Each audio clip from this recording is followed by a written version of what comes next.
guest, Michael Lovan, who just put out this movie, Murder, Barry Win, a comedy horror film that I absolutely loved.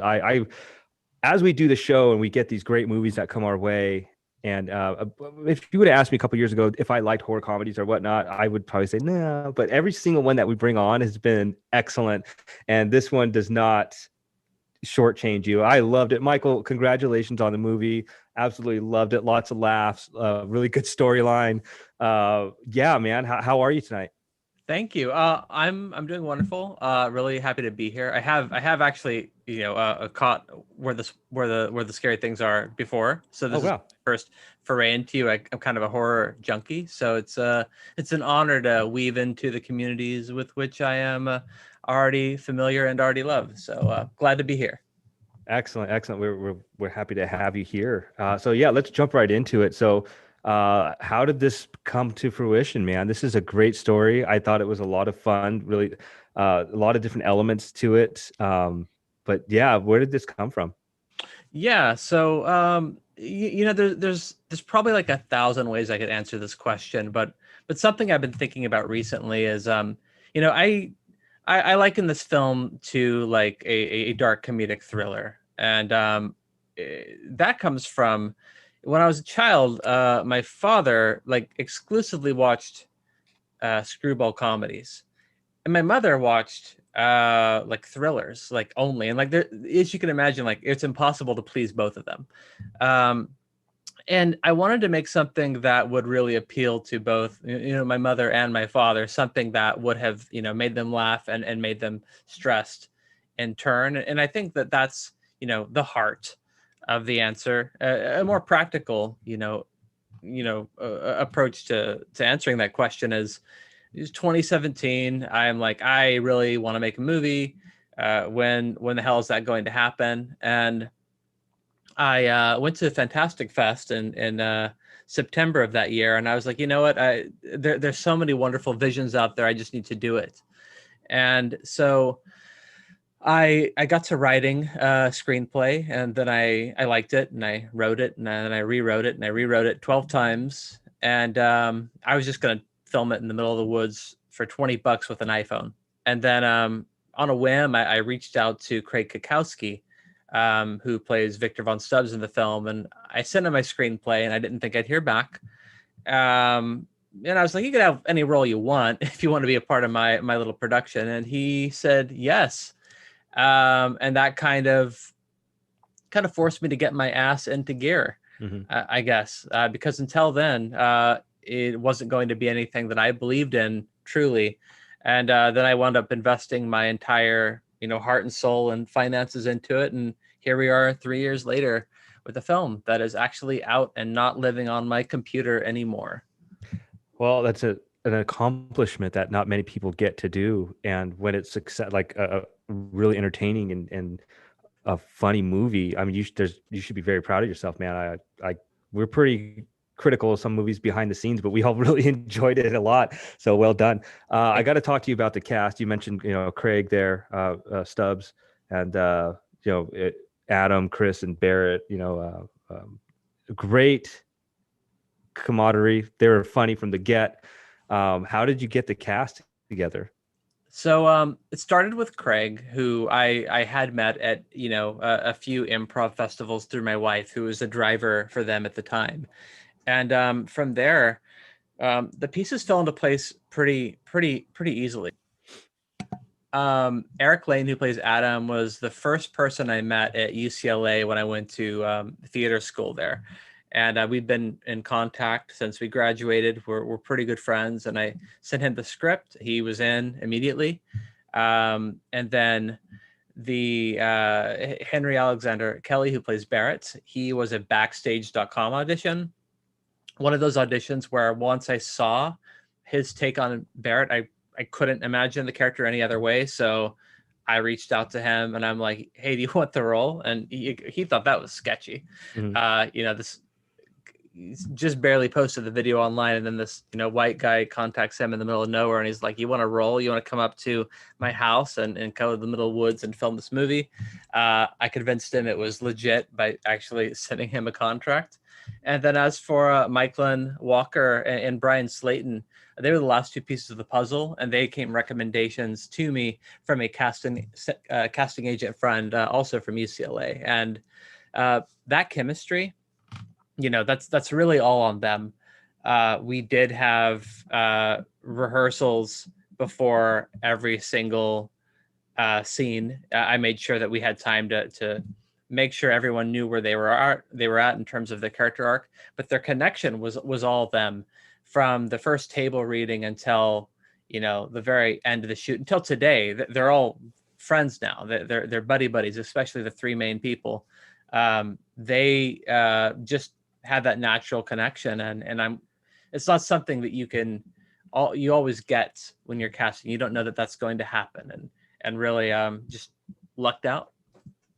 Well, you had a lot of hats as you made this film. I mean, you produced it, you wrote it, you even had a part in the movie. How do you balance that as you're creating something? Pure desperation. Like, do I want to spend another, $5,000, $10,000 paying other people to do this, or am I going to force myself to learn how to do it myself? Like you said, there are a bunch of hats I had to wear, and that was all by necessity. Mm-hmm. The production design is by my wife, Amy Everson. She did, the board game, the titular board game as well. She did the costume design, and everyone, I'll say, because it was a skeleton crew, by day 14, which is our last shooting day, 14 shooting days, wow. They were all wearing multiple hats. Like my key grip, Alec, she was kind of like an on-set art director by the end. We had my gaffer, who there's an overhead shot scene of the board game scene when you see Victor Von Stubbs moving things around. That's not Craig Kukowski there. That's actually my gaffer, Ryan Nelson, who's actually had memorized the lines just hanging out on set, and he's moving things around through sheer memory. So it's not that I wore all the hats on set. I wore a lot, but everyone there was firing on all cylinders for 14 days, and they were dead by the end. I wish my cast of characters here on my show fired on all cylinders. They're a bunch of slackers, and they give me a headache, but especially Dexter. But one of my next questions is, and as I watch movies, there's always an unspoken or another character that people just don't talk about, and it's the music. Yes. I really enjoyed the music, and it kind of played its own role. And whether I don't want to give too much away, but pretty much the turning point of the movie in the beginning, and it gets kind of quirky and like, I don't know, but I loved the music a lot. Can you talk a little bit about that? Man, I could talk about the music all day. Jonathan Snipes and David Rothbaum composed the score. Jonathan Snipes and I also went to UCLA together. He is 1/3 of the rap group Clipping with Daveed Diggs and Bill Hudson. And Jonathan and I have just always gotten along. We did some theater together back in the day, and I'd been threatening him since college. One day you're going to score my first feature.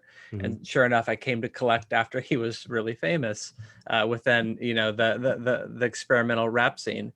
And he was the first person I attached beyond my wife and before the actors. And he's like, "Is the film done?" And I'm like, "No, I want to attach you before we film a thing, because the music's so important."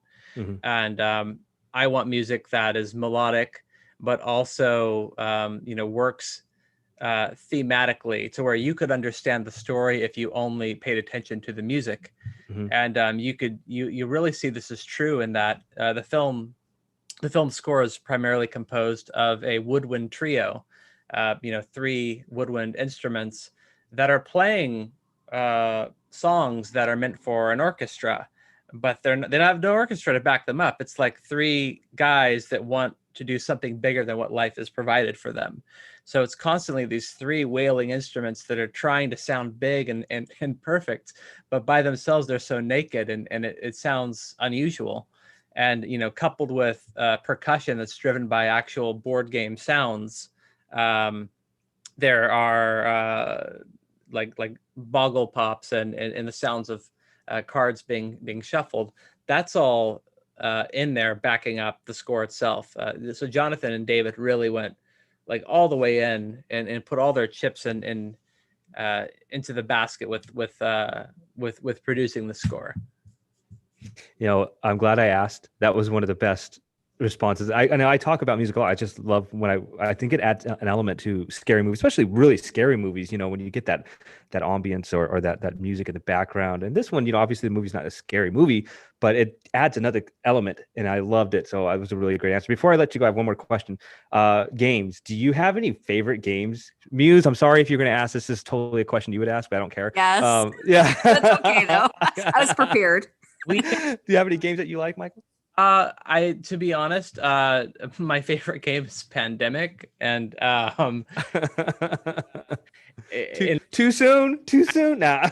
It's to be cheeky, but it is the best sense. It is the best collaborative game I've played, in that it fosters a sense of collaboration amongst you and your friends, where you're trying to stave off the incoming, global threat of a mutating virus. It's sounded far-fetched when I learned how to play it well. I gotta tell you, it did not prepare me for the real thing. I love that game. We could talk more about board games, in subsequent questions, but I that is my absolute favorite. Awesome. All right, I'm going to pass you on over to Muse. Thank you so much. Go ahead, lady. Okay. Ken stole one of my questions, but that's okay. I prepared. The whole movie, the whole vibe of this movie was so much fun. And Ken mentioned how great the timing was comedically with the cast. I'm sure there were like a ton of fun scenes, but were there any scenes that you remember filming with the cast that were jumping out to you as probably the most fun scene to film during Murder Barry Win? Yeah. I'm lucky in that my actors came prepared and we got through every scene pretty quickly. And so I would extend to each of the performers, hey, listen, if we get the right take, then I'm going to give you a fucking take.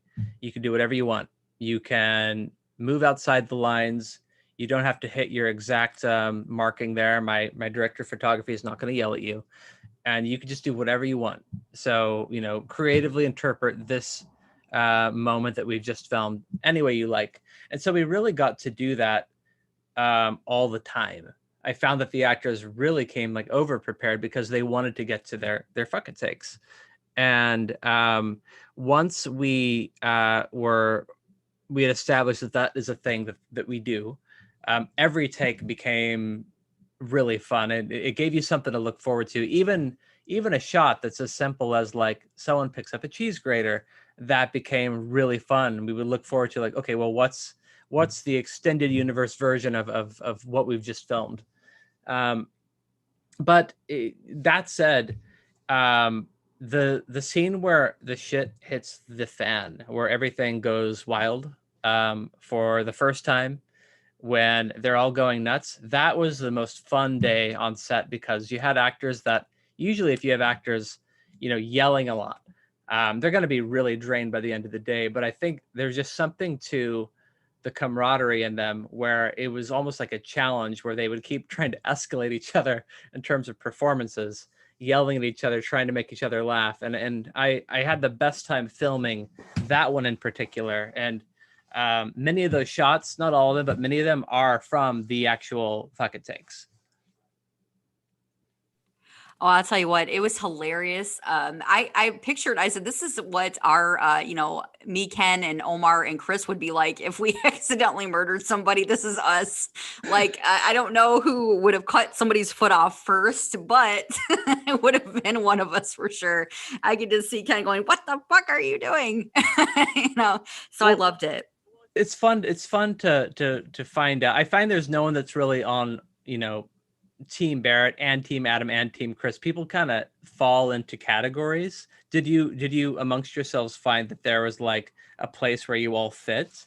Yeah, I definitely fit with some of the characters. Yeah. I was a mix of all of them, I think, at one point. But I think Adam was probably the one that I was just like, well, that would probably be me on my worst day. But, But I guess I could see parts of me, in there. But I think probably Chris the most. But yeah, I seen pieces of myself in each character for sure. So it was a great mixture of personalities, and I loved it. So it was great. So we talked about kind of like fun scenes. What were the most challenging scenes you faced while filming? Yeah, I didn't. I guess just scenes that were logistically challenging would be like it's probably a more boring answer, but scenes that posed a challenge were the ones where we were running into logistical issues. Like the very opening of the film was the very last night of shooting, very last shots, very last shot of the film, the one-way sign with the intended victim walking past. That is the very last shot we got. Period. And that was a really tough shoot in that, it was it was going to be so it's supposed to be an abandoned, factory. This place is shutting down in real life. And so I'm just so grateful they were able to open, their the location to us to film, but didn't know, like, when we showed up last night, that like, oh yeah, by the way, like, yes, we said you could film, but like this entire factory is off limits. You have this little wing over here. And so showing up, and my crew's about to pop up there to set up, and my cast is arriving, and everything I had storyboarded, which is a series of significant shots, I had to storyboard and reorchestrate the entire opening of the film, where it went from maybe 15 shots into 5 shots plus like a very long one take with the gimbal. So the opening of the film, that was like concocted at the very last moment. And I'm just glad that we had enough, physical space to get away with it. But it's like, what happens when you don't have money, like I didn't, and you are asking for favors? Well, sometimes you have to cut corners. Sometimes you have to sacrifice, part of your vision. And so, thankfully we have something that works. But like, logistically, it's a nightmare to put a lot of time and planning into something, show up and find out you can't do that, and you don't have any other time to do it. And there's a few instances of that throughout the film, but I think the first one, the opening scene, is the one that gives me a mild panic attack if I think about it too long. Gotcha. Well, I tell you, it came together beautifully, and like I said, it was we had so much fun watching this. So, I mean, I do like a segment each week, and I kind of want to ask you this question because I'm going to ask the guys probably in a little bit, and we're talking about VHS cover art and things that movies that we really dug the covers to in the 80s and 90s, and whenever you went to the video store, I guess. So I guess I'm going to ask you, since you're not going to be on for that segment, what is one what are some VHS cover art, examples that you were always drawn to whenever you went to the video store? I really anything that was painterly, hand painted.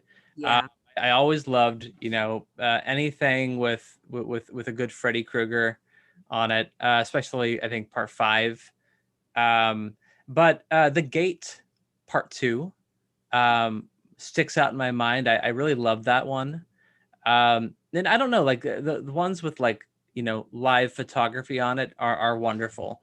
And they have their place, in my memory, but anything that, they commissioned an artist to do something really gorgeous on, like, sticks out in my mind. Like you look at the cover of Critters, and that is like a fantastical horror tale that you hop in the movie. It's pretty cheesy, and it's wonderful in its own way. But like the way these paintings would sell themselves to you, they'd paint like an idea of the film rather than like, an actual, a framed depiction of it. And I think, some of those monsters, anything with a monster is probably the best objectively. I mean, not objectively, but in my mind. Yeah. So long-winded way of saying, yeah. Critters, the Gate Part 2, Nightmare on Elm Street. And I actually didn't like the first Nightmare on Elm Street cover when I was a kid. I didn't get it. I think there's a lot happening there. Now I adore it, but I stayed clear of that one. And then, and Friday the 13th, they did, they kind of moved to like a live still by like the 4th or 5th poster, right? But like, I think the very first poster always stood out to me, and I always like that. Man, I feel like I'm walking through a video store right now in my mind. Yeah, me too. I'm just thinking, I'm seeing all these images when you're talking, especially critters. I was like, immediately, boom, there's the image of one of the creatures for sure. Yeah. And I don't know how many, and I am not bashing anybody's favorite anything, but I don't know how many times I went into the video store and would see all these really cool VHS covers. And then you watch the movie and you're like, okay, the cover was really good. But, the movie is, well, not maybe as good as maybe the cover art. And I miss that. You don't see the art anymore. It's a lot of, just basically, live action, like you said, stills. When did, my question for you or for all of you then is when did like a painted cover art match the quality or the aesthetic of the film? Like when was it accurate? Like I could think of Labyrinth. If you look at the cover art of Labyrinth, that is the movie. I gotta jump in because Drew Strausen, who does a lot of cover art, and I think every single cover art that he's ever done for videos, from Indiana Jones films to the Harry Potter films, that made you rent that movie if you didn't know what it was. Yeah, exactly. Exactly. Yeah. I always go back to the Nightmare on Elm Street movies because, it has that really fantasy-like quality. So I kind of felt like those pieces of artwork and stuff on the covers of the VHS kind of like matched up with the film, because it's really like the imagery there is so dreamlike a lot of times.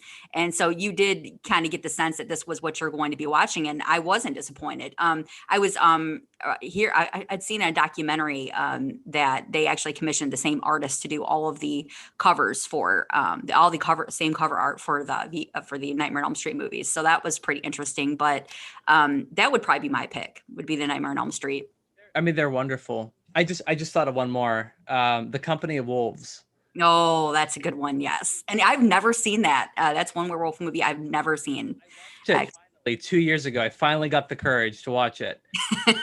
Right. Because that petrified me as a kid. I was like, man, this is gonna destroy me.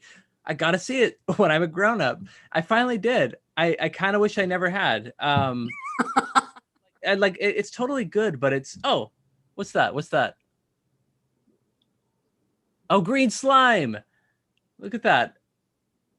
Oh, the green slime experiment, right? So it's like I can see it a little. Yeah. I'm gonna pull it up here. Chris and his VHS covers. Yeah, that was awesome. I love it. Yeah. Oh, man. That is cool. Now we're all visiting the. Yeah. I love it. Green slime is coming. I love that. See, yeah, that art is just fantastic. A pulp feeling. Yes. Yeah, I love that. Well, you're going to get me off on a tangent, and we're going to talk about this all night. Just cover art. So I'm gonna cut myself short here. I love talking to you. I love the movie. So you can. Yeah, Chris is like go crazy now. I love it though. That's great art. I love the art. So I'm going to pass you over to Chris. He was absent last week, and I'm going to pass him to you next because he always asks some of the greatest questions. So I enjoyed talking to you. You too. Hey, Michael. Hey. It is a joy being with you tonight. I did miss last week, and I want to take offense at something Ken said. I worked for the federal government for 25 years before retiring, and I can honestly say when I show up, I am ready to give my 40%. So, 40%. 40%. Okay, I like it. You ever meet people that give 100% all the time? You don't like them.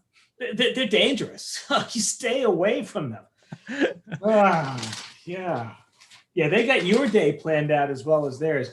Having a daughter who majored in theater and then production, I've learned a lot over the last few years. She just graduated. That's why I wasn't here last week.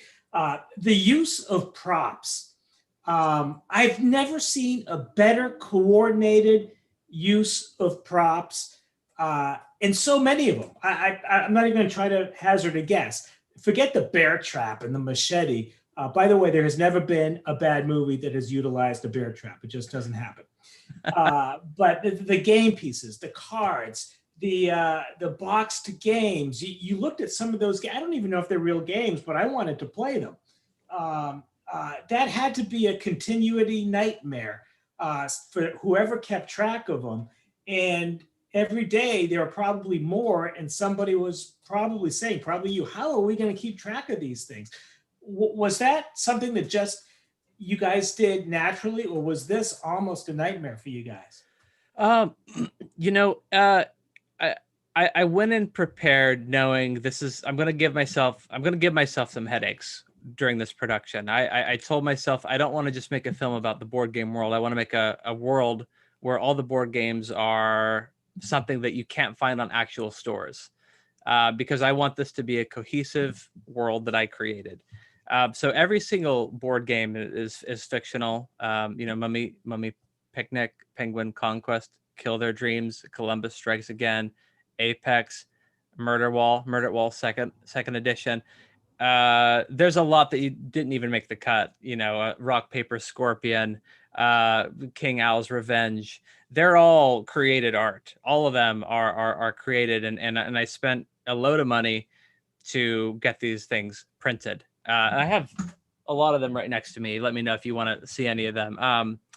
And basically, that kind of organization, like I had to go in with spreadsheets and detailed bullet points of which board games are a priority to see in the background during which scenes need to be spotlighted, which games need to be highlighted in the background, which games are not important to see them at all.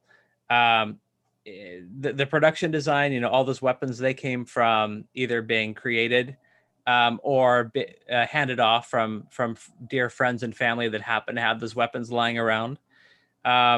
The murder wall itself was created in my living room from found pieces on Craigslist by my wife, production designer Amy Everson, who was also pregnant at the time. So I'd wake up, one morning to the sound of a buzzsaw in the living room, and I'd go in there, and there she was cutting apart this wall.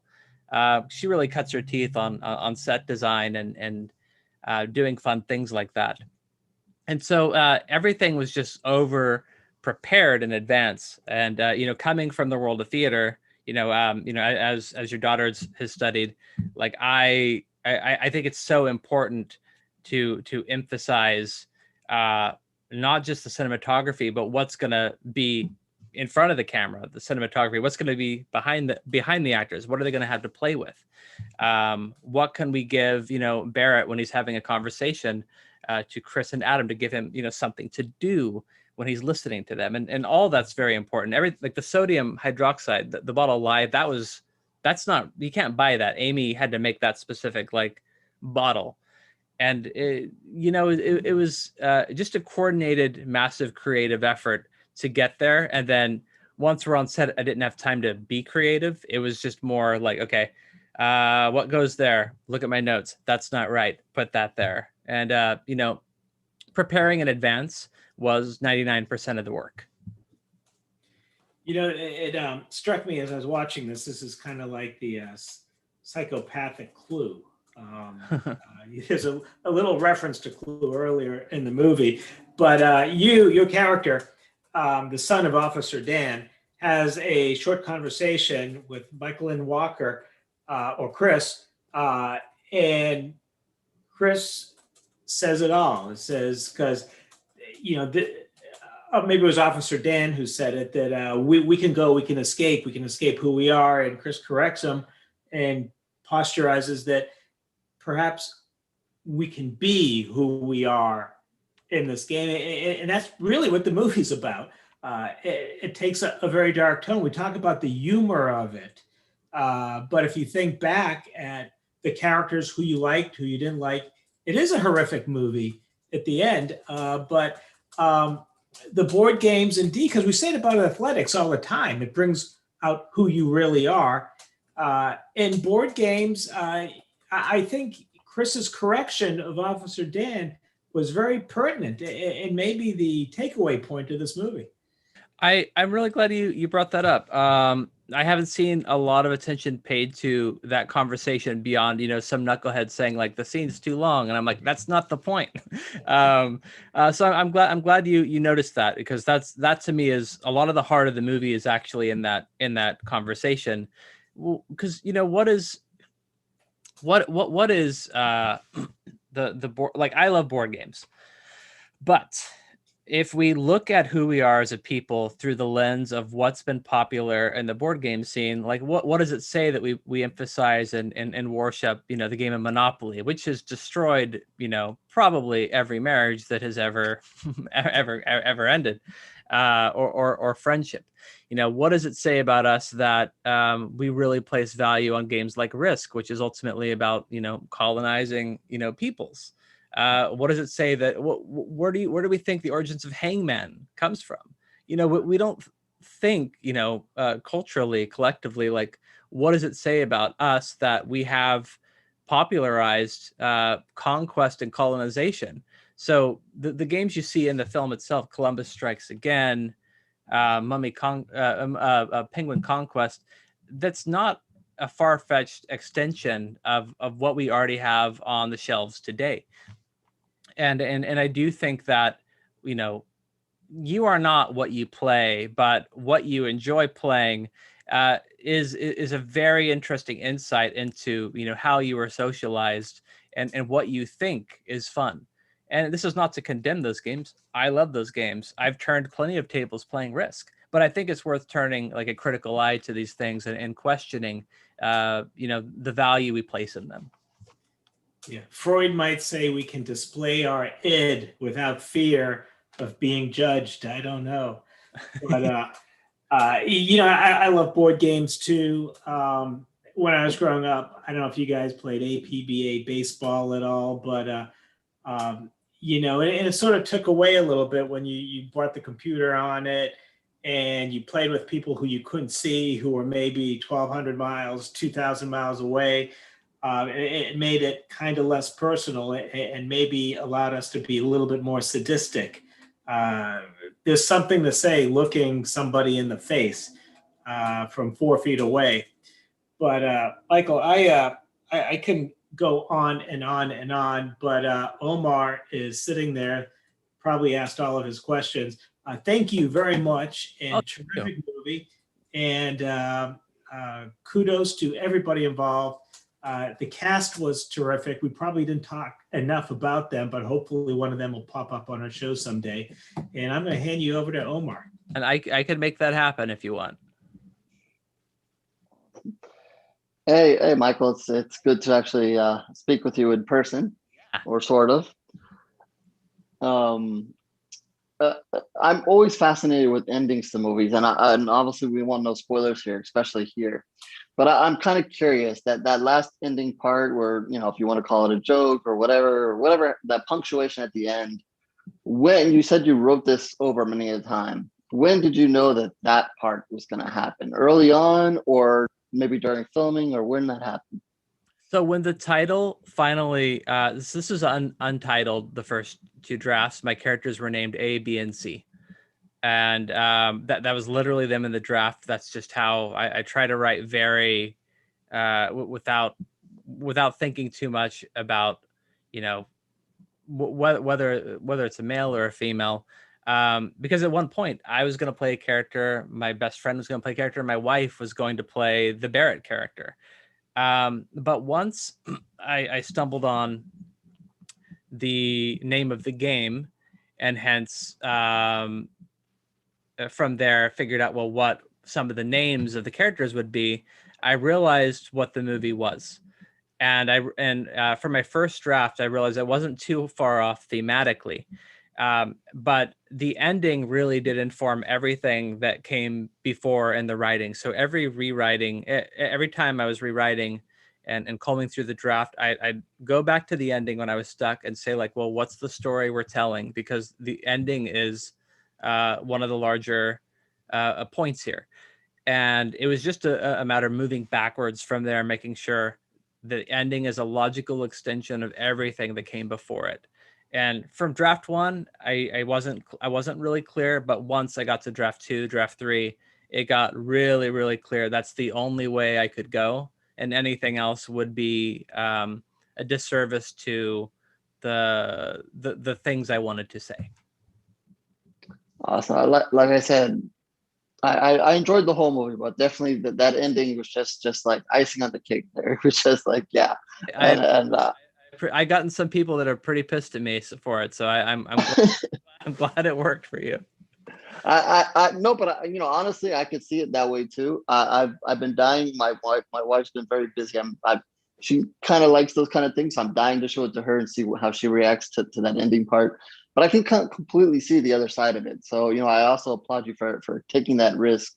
And it could in some ways be viewed as taking away from maybe some of the other stuff, like you talked about, Chris, about the meaning of the game and so forth. But I think it worked. Yeah. Oh, I'm glad it worked for you. Thank you so much.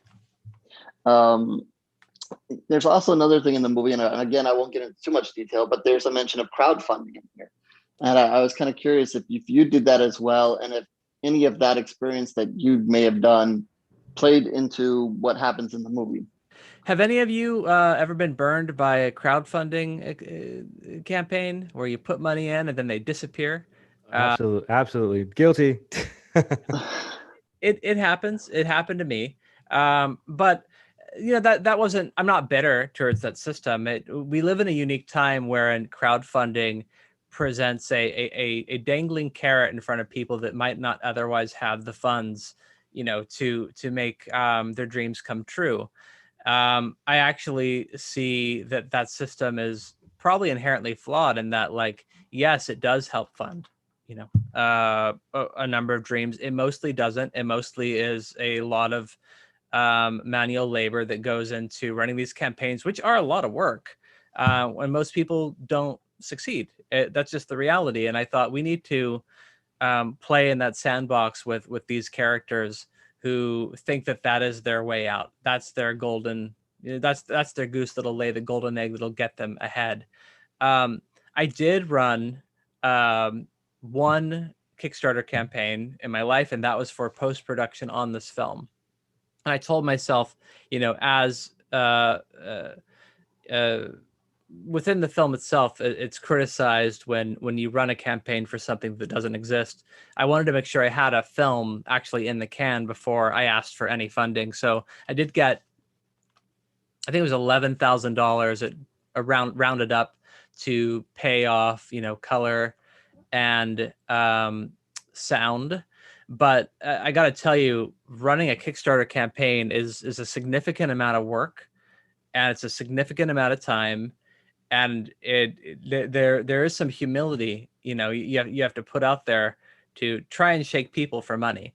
And we hear a lot about the success stories, like I think the Oatmeal, who made Exploding Kittens and stuff like that. Yeah, of course they had a successful Kickstarter campaign. Of course they did. They're franchised. They're insanely popular.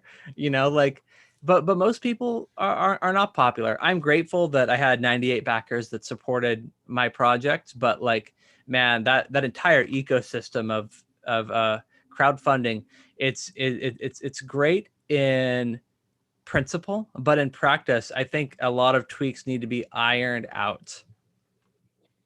It is certainly tough, and as someone who has promoted a ton of these campaigns, it is equally tough. And I've never run one myself. I'm glad I don't have to and don't want to, but I see there's no rhyme or reason to it. I've seen some that look really crappy and they get tons of money. I don't know how. And then I've seen some that are really good and get no money. And then, and I get people ask me all kinds of advice, while promoting it. And it doesn't make any sense. Some things just work and some things don't. And sometimes it's just a matter of who has the most friends and so forth like that. And do you know who friends, IPs and anything with a dedicated fan base, you cannot fail with like a Batman Kickstarter. You won't, period. You'll get more money than you know what to do with. I feel the pain of anyone out there that is trying to make their Kickstarter campaign work. It's hard. And you have my condolences. With that, I just say there's a show on ABC. If you can get on that, you can make it happen one way or the other.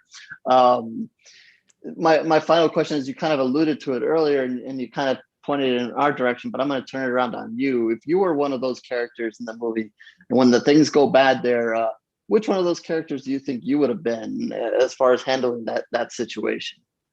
The entire argument the three of them have when the shit hits the fan, that's what happens in my mind when I think about the situation, all the scenarios. I think in my heart I'm most like Barrett. I believe in I believe in just the act of creation. But there's a part of me that's also like Chris, who's driven and understands, like, well, if I want to make the art, I got to make money from it. But then there's a part of me that's also like Adam, that's like, well, we need to monetize it if we're driven to make it, and if we have the soul to create it. But I think in a situation like that, I'm definitely the Barrett who wants to do the right thing and call the cops. There are so many variables that you can't control. In a crime scene, why would you even attempt to try to get away with it? So ultimately, the film is my disagreeing with Adam, who's like, "Would you stop? Would you stop doing these ridiculous things you're doing, Adam?" Barrett is the that's a long-winded way of saying Barrett, but I get Adam, and I get Chris, and I get why they move in the patterns they do. What about you? What would you do? I would like to think I'd be Adam. I'd be like, yeah, this is my opportunity. Let's do some chopping, and let's cut them up. Let's do this and that. But let me bring out the real horror in the situation. Since we spend every day talking about it and promoting it. But I don't know. I have come across one or two situations, and I found myself a little more squeamish than I thought I would be. So I don't know at the end of the day if that would really happen. But okay, the key, the core of your answer is, I'd like to think that I'd be like Adam. What the hell's wrong? Who are you? What's going on here? Hey, I'm stuck here promoting horror every day. I can't avoid it. I'm the man sitting next to a skeleton here. I mean, what do we? All right. I'd like to think I'd be like Adam. Wow, you didn't. You never know. Hey, I'm pretty sure if Chris was with me, he'd be right there chopping away too. Yeah, you guys are very practical. I see. Okay. With that shocking answer to you, I'll throw it back to Ken so he can move on with the fun. Yeah, I'm trying not to laugh too much, but it's funny. Yeah, good stuff. Well, now comes the real horror for you, Michael. We like to do a little game on our show called the Deathly 13 trivia questions having to do with horror movies. Muse is the only one that knows the questions and the answer. Well, we may know the answers. We don't know. But she's going to ask you 13 questions. You get lifelines. You can ask each of us for help, HorrO, myself, or Chris. You can postpone a question to the end, or you can ask for multiple choice. Good luck, my friend. Thank you. And is it like Who Wants to Be a Millionaire? I get one of each? Yeah, one of each of us. No. Yeah, so you have 1, 2, 3, 4, 5 lifelines, pretty much. So you can only use each of us once. So I want to ask really quick to try to incorporate maybe something a little new into the game. Of course. Yeah. I'm going to throw a wrench into the works. This is going to be a help though. It was brought up in the chat last week that we've got some pretty great people out in the chat that listen to the show. They're in the YouTube, and can they be a lifeline too if they know? Yes. Absolutely. Okay. All right, so John and Luna are in the chat. Jamie, he ain't gonna know anything. He's gonna be useless. But he might. So, yeah, that's my husband, so I'm not bashing a fan. But so definitely not a fan of yours. So yeah. Yeah, so if you want to ask the chat, we can refer to them. So John, Luna, and Jamie, be on your toes on this one. All right. So if you have no further questions, we will start. Okay, let's start. All right, here we go. Question 1. So so this is an interesting question to start with because you kind of mentioned something a little bit earlier in reference to this, sort of. But here's the first question: from what Stephen King book did the title for Metallica's "Ride the Lightning" album come? Now you mentioned if you're stumped, I've got a great clue because you kind of mentioned something similar to this earlier. I know it's going to sound kind of vague because you're probably like, what? But it'll make Give him a sense in a freebie second. if you need to. We'll give him a freebie on the first one. Man, you're like, this will be easy. I know. So I said he It's Metallica. You got to go hard, man. I like this one because it's a really cool little piece of trivia, but it's going to make sense in a second. I got a great clue for you if you need it. Lightning. So wait, I want to know. It has nothing to do with, I mean, it's more to do with what the book's about, but it must have been maybe like a quote from the book or something somebody said. Right. So when we say I get a freebie, is it taking away from my? No, you get a freebie. Like, I won't count it as a lifeline. Can I get that clever freebie? Muse, did you have a hint for him? Oh, yes. So the hint is, well, you mentioned that you really like the game Pandemic. And this Stephen King book is Stand. Okay. Yes. So I was like, that's perfect because he mentioned that's one of his favorite games. So I was like, oh, that'll work out. Is that something that is said by Randall Flagg then? I'm not sure, but I would like to know. They don't really reference who said it, but it must be a quote by somebody in the book. I'm guessing it sounds like something he would say. It does. It sounds like a Randall Flagg centric thing, but Randall Flagg also kind of exists beyond just the Stand too. So it's like Dark Tower and all that. Yeah. I was gonna mention a Dark Tower book, but I'm like, there's like a lot of those. So yeah. Okay. Yeah. That's my freebie. All right, you're lightning now. You're 1 for 1. Let's go for question 2. We have 12 more. Yeah. Just 12 more. I thought I know it's kind of a tough one to start out with, but I really thought it was kind of a cool little piece of trivia because I did not know that. I thought that was good. Pretty Because now I wouldn't have got it either. All downhill from now. It's all downhill now. On my toes now. So thanks a lot. I am so unnerved now. I'm gonna be. My face is gonna hurt from laughing so much. Yeah. Okay, all right. Question 2. All right. So this is. I think the guys are going to be a help on this one, and maybe even some of the chat. We've talked a little bit about the Sharknado movies here in the past, so I thought I would throw in a Sharknado question. And we all know Finn Shepard is one of the main characters there on Sharknado, played by Ian Ziering, I believe. So in the Sharknado film series, what is Finn Shepard's preferred weapon against the sharks in the Sharknado film series? Chris, I was hoping you're shaking your head. I'm like, how does Chris not know this? I got another good hint if you don't want to burn lifeline. Well, so I'm embarrassed because I don't know a hint would help much because I haven't seen this franchise. I've seen a lot of marketing. I've seen Tara Reid run around film after film taking on these Sharknadoes, but I haven't seen one of these. So I'm going to have to do a multiple choice from someone here that might know it. Well, Muse will give you a multiple choice straight out, but it looks like HorrO may know it, so you can ask him for help. I'm going to ask you for help.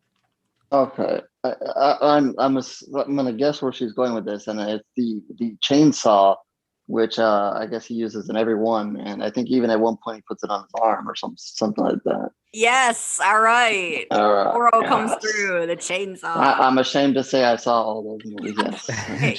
Don't be ashamed. They're great movies. Love it. I was hoping. I'm like, Chris is like sci-fi original fan over here. I know, right? Hand like removed like ash, or is it like he just like puts his hand like in the chainsaw? I believe later on it happens, and I don't remember exactly, but I know in the first one he likes using it, and they're flying at him, cutting them, and I think maybe later on he puts his arm on it or something. It gets really bizarre. No kidding. We're at a great start, 2 for 13. I feel like I'm going really strong here. You're jamming. All right. Question 3. All right.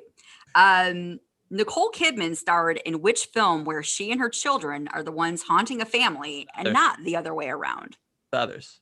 Yes, nice. The Others. All right. I just spoiled some movie for somebody somewhere. They're like, well, nice. I don't need to see it now. It's still worth watching. Sometimes it is. Sometimes knowing the twist actually benefits the viewing experience, in my opinion, for that one. Oh, okay. All right. I hope so, because I hope we don't get hate mail for that one. I want you to get the hate mail. So don't. I know. Ken's like, yes. Right. Question 4. In the Cenobite Funhouse in Hellbound Hellraiser 2, what does the clown, there's a clown in there that's juggling something. What is he juggling? I'm like, there's a Cenobite Funhouse in Hellbound Hellraiser 2. I'm like, is it director's Did I miss that? I missed that. But I've got a little bit of a hint here. So I just hope you can see what I'm trying to say, you know. This is when they're in hell, right? I missed this scene. Probably. I think so. I would think so. Yeah, it's not in the dream. So yeah, it's in hell.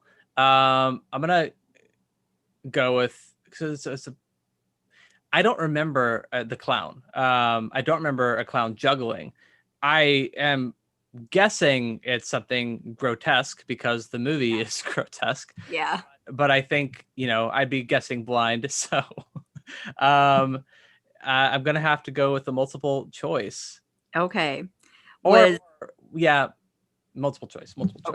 Okay. So the multiple choice was the clown juggling eyeballs, ears, or tongues? Well, that's not a real good. It's grotesque. It's one of those. It was probably eyeballs. Yes, it was eyeballs.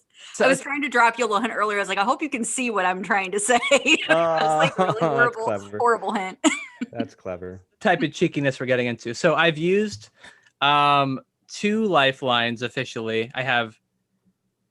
You could postpone a question for later. Mm-hmm. You know, maybe you want to cheat a little bit. We'll never know. You're not on YouTube or anything. Put my hand. Yeah. You can postpone a question to the end. You can ask Chris or myself. Okay, great. Okay. Yeah, and you still have the chat as well. Oh, and the chat too. So you got you're good. You're in good shape. All right. We are on question 5. What character, we're going to stay with Hellraiser. What character from the original Hellraiser from 1987 reappears in the 6th film, Hellraiser Hellseeker?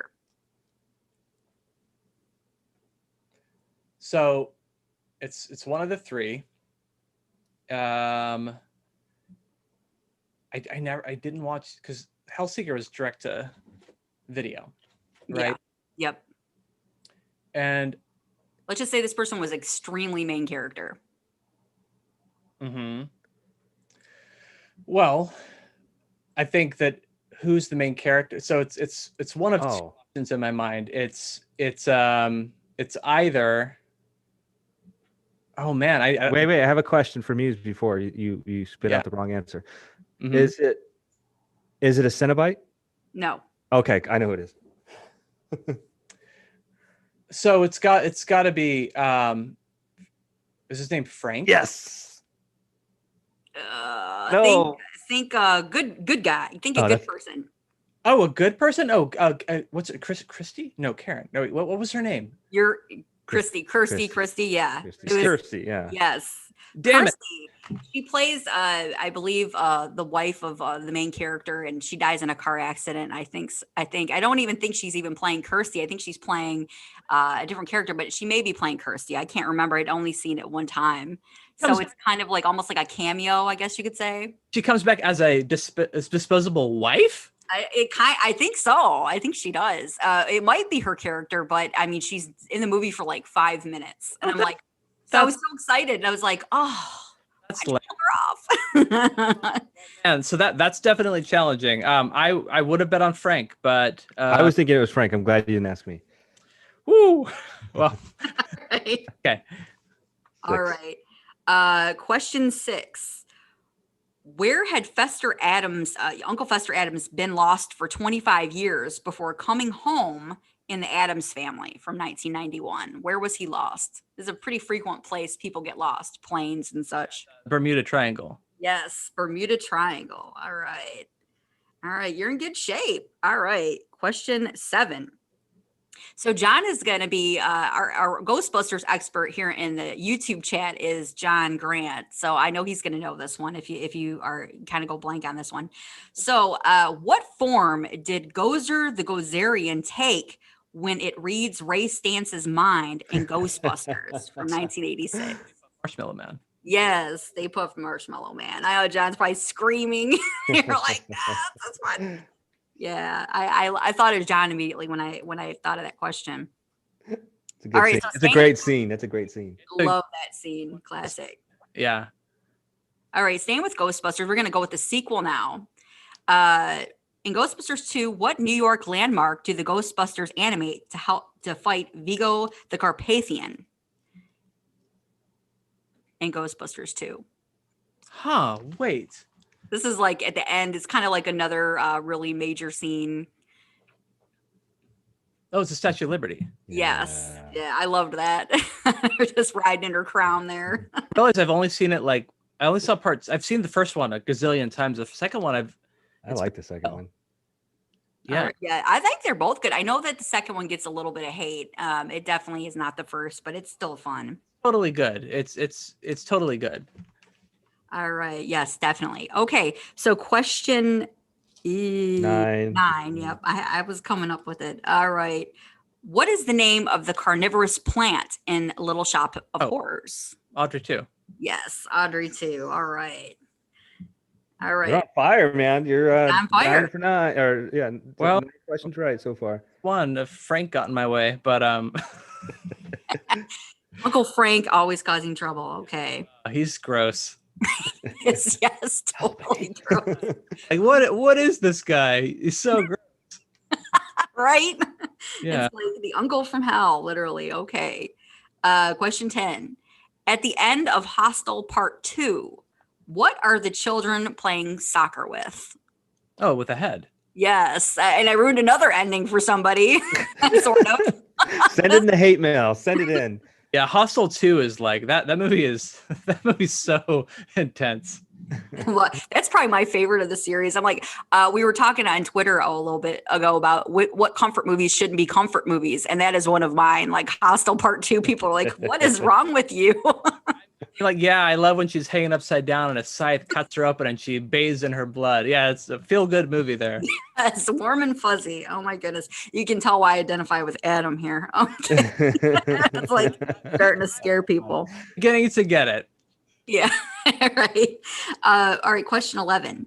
What word does Danny Torrance keep repeating and writing in The Shining from 1980? Oh, red rum. Yes, red rum. I was hoping we didn't go to multiple choice on that one because my choices were terrible. What would have been kind of funny, but multiple choices have been? Red Rock and Red Dead. You're such a weirdo. I'm like over here talking about Red Rock beer and stuff. Like, what in the world? I'm like, what can I say here? I'm dying. Oh my god. All right. My husband's over here like dying over here too. All right. Question 12. Mm-hmm. What office product does Martin use to connect the people together in the Human Centipede Part 2? It's a staple guy. Yeah, I was like hoping you would go, oh, I was like, think Office Space. You took something of mine. Stapler? Yeah. I had a long conversation about the Human Centipede franchise with my wife, who's never seen them. And I wasn't trying to. I was like, "Don't watch these, darling." But let me tell you about them. Where I'm rarely offended by horror movies. I'm rarely offended by anything. But man, I think I get offended by Part 2. I think the second one Part 2 is rough. It's pretty like you made this just to offend people, didn't you? Like this is just mean. Right. Yeah. I remember my husband does not watch horror movies very much at all, and somehow I got him to watch the first one. He still hasn't forgiven me. We started to watch the second. He literally probably about 20 minutes in was like, I'm done with this. He walked out. Yeah, the first one's really tame. we actually had an opportunity to interview Ashlyn Yenny. Really? Yeah, last week. That was Okay. our last show. Yeah, she was really cool. Oh man, I would love. I need to check that out. That's it is a. I mean, I think the first one is really good in a way, and the second one is just like you can't say good or bad. You can't qualify it. It just is. Like, it's a dirty secret you keep like under your bed. Like. Well, listen, this is the last question. It's worth 2 points, so you can go 14 for 13 if you get it right, and you still have a lot of lifelines left. So if I got 2 points, I'd be 13 for 13, right? 14. Well, did you miss? He didn't miss one, right, Muse? No. Well, Nope. I said Frank instead of Christy. Well, Were we we gonna counted get a miss Christy on though. that? Yeah, we counted you as Christy. Okay. Well then, okay. I didn't hear it, so you're 12 for 12. Ken's like, it never happened. All right. Question 13. All right. going back to Stephen King, this time about the book Thinner and the movie as well. Another spoiler at the end here, kind of. What food item was the gypsy's curse transferred to in Stephen King's Thinner from 19? Oh, man, that wonderful pie. Yeah. Yes, everybody loves this. Everybody loves what? Pie. That's the first Stephen King book I read. I read the Richard Bachman titled. It was Richard Bachman first, right? Thinner, and that's before he went. I think reowned it as Stephen King. I might be wrong on that. I feel I'm like not sure. Yeah, I don't know. You got me beat. But I love the story. Great short story, and I know the movie got a little bit of bashing, but I enjoyed the movie. As well. the movie's totally like. What else do you want from the movie? Like, right? Exactly. it's not going to go in Shawshank Redemption places. It's like a man gets thinner and he feeds his wife an evil pie. Like, the movie for what it is, it's perfect. I loved it. It was a lot of fun. Exactly. It was exactly what I was looking for. I'm not sure what everybody else was trying to find, but I loved it. It's All right, Michael. Yeah. Sorry. God, thank you so much, man. You killed it on the Deathly 13. You go 14 for 13. That's a rare feat. I got a lot of help. On the way. Just a little bit, but that's all right. You know what? You did great. This is an opportunity we like to give you right now to talk about what's in the pipeline for you. Also, where can we watch Murder, Bury, Win, and just kind of drop your Twitter handle or your social media. Totally. So let's start at the ending. To follow me on Instagram or Twitter, I'm at Michael Levin. So my name's Michael Levin, but it's we put the L together for my name. So MichaelOvan on Twitter or Instagram. Additionally, I'm knee deep in development with a few different projects, including a horror musical that I'm really excited about, working with the same composer for Murder, Bury, Win. Super pumped about that. It's if I get the funding, it's going to work out well. And if you want to check out Murder, Bury, Win, go to murderburywin.com. I'll usually have like an easy link there. Or, like if you have, no money in the world, you could always reach out to me and we could arrange a screener by reaching out to me at, what is my email address at murderburywin.com? What is it? Oh, murderburywin@gmail.com. There you go. I should know that offhand. So yeah, just reach out to me. Just say hi too. Tell me if you like it. Tell me if you hate it. I don't care. I'm a good sport about criticism. And I think that's it. I had a lot of fun here, though. This is like easily one of the most fun times I've had in any of these interviews. This is great. Well, we really, really appreciate your time, man. We had a lot of fun. My face is hurting from all the laughter. But hey, listen, man, we wish you nothing but success with the film. Thank you. And we hope to have you on again. Good luck with all the next projects that you're on. And till then, keep it scary, my friend. Thank you. Have me back. I wanna play some more. This is like super fun. This is great. You did great. You were such a blast. Oh, I had a great time here. Thanks so much. Thank you. Take care. Bye. Thanks, Michael. Bye-bye.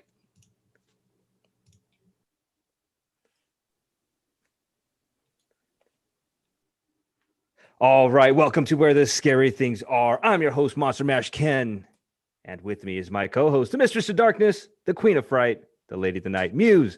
How you doing tonight, lady? Doing good. Still limping over here, but I'm here. I'm hanging with you guys. Yeah, your whole life is a limp. Yeah, just call me Limp. Yeah. A limp. That's about it. Man. Well, listen, I'm so happy because we have the whole crew back. And we have the man, the myth, the legend, Chris, the creature, Zisi. How you doing, my friend? Doing wonderful. I'm happy to be back. I apologize last week. I was spending the day with the daughter and the family.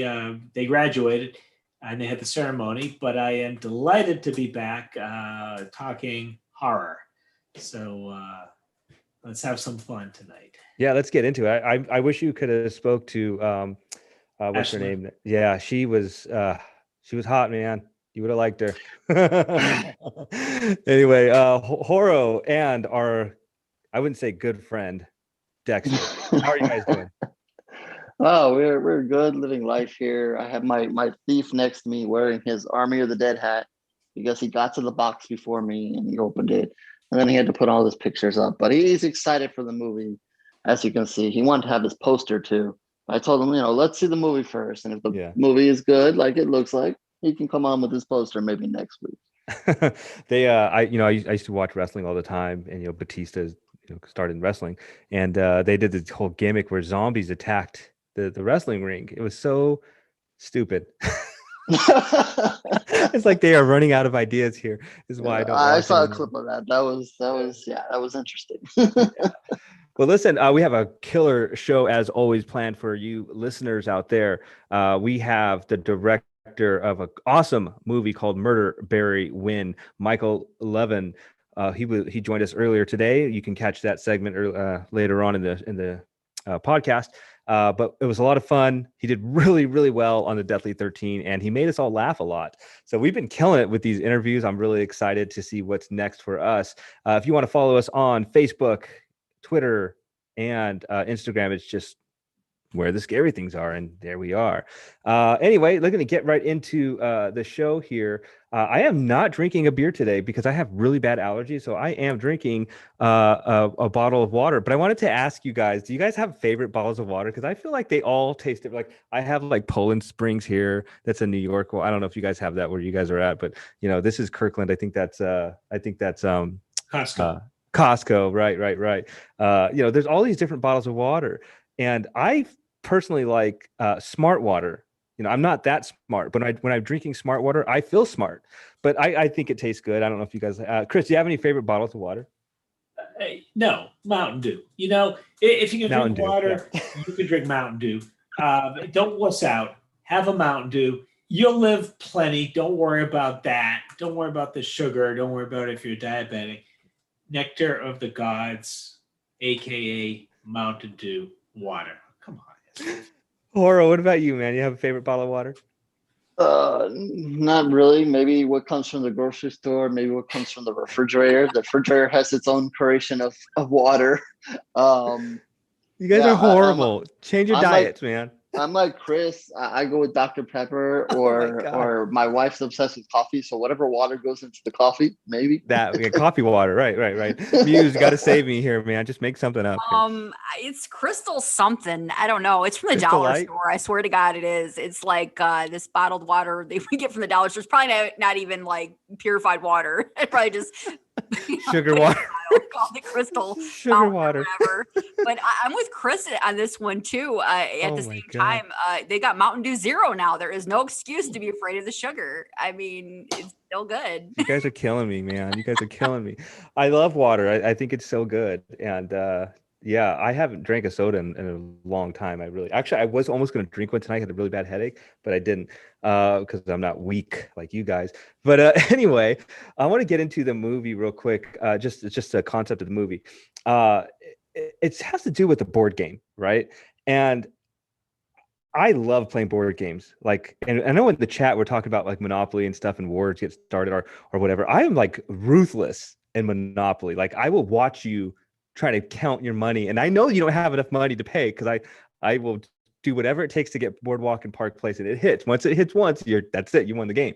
But yeah, man, I clean up. I am ruthless. I love it. Love playing board games, and I started to look up things like, games that actually killed people. And I went to the black hole of the internet here. It was really cool. Some pretty gory stuff, but it was more of video games because people don't play board games enough. I think you should have, if you have a family or whatever, or friends, have a board game night, man. Don't play video games. Anyway, I was starting to look at all this, and there was this game called Berserk Heart Attack. Berserk is one of the earliest known examples of a possible link between a video game and an actual death. As reported by multiple news outlets at the time, 18-year-old Peter Bukowski landed a couple high scores on a Berserk arcade cabinet before collapsing from a heart attack in 1982. Bukowski was later pronounced dead at the hospital, though Deputy Coroner Mark Allen admitted stress from playing the game could have caused the heart attack. He also noted that the presence of a scar tissue on Bukowski's heart indicating he'd suffered from a previous undiagnosed heart condition. So, Chris, don't play video games. You may have a heart attack drinking all that Mountain Dew. Also, there's a couple other good ones here. Let me see another.